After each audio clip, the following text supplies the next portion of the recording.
Certains points de deal attirent plus de 2000 clients par jour. C'est le cas à la Castellane. Un succès qui rapporte gros.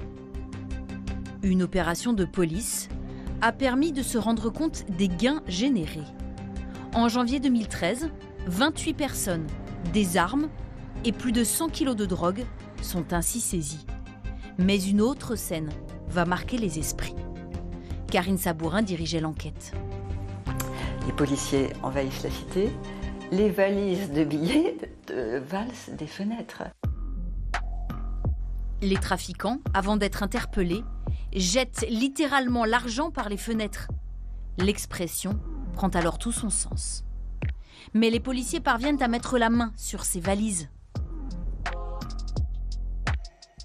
1,3 million d'argent liquide.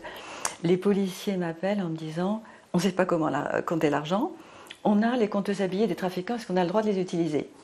Alors moi j'étais embêtée parce qu'il y avait les empreintes sur les compteuses à billets. D'un autre côté, comment vous voulez demander à des policiers qui ont plus de 20 gardes à vue à gérer avec toute la procédure de compter les billets? J'ai dit ok, allez prenez les compteuses à billets des trafiquants. Et c'est comme ça qu'on a compté les billets.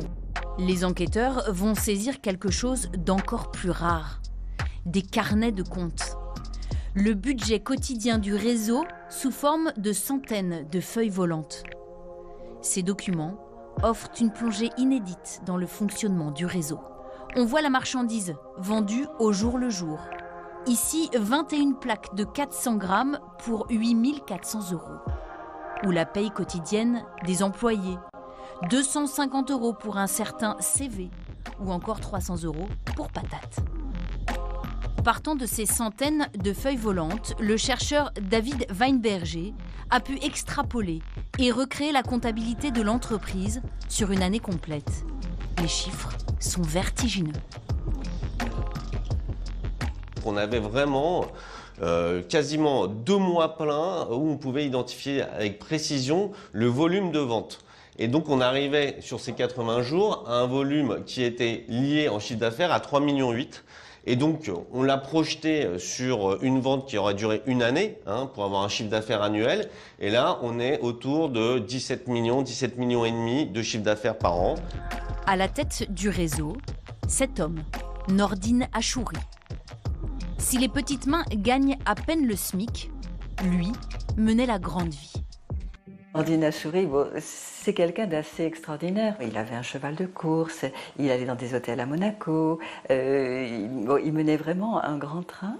Et moi, je me souviens encore de l'interrogatoire en cabinet, où je lui disais, bien sûr, c'est vous qui payez tout ça, qui financez tout ça. Et notamment quand il était avec une de ses petites copines, etc. Vous allez à l'hôtel, vous allez jouer, vous l'amenez au casino à Monaco, etc. Et lui, grand seigneur, mais bien sûr, madame.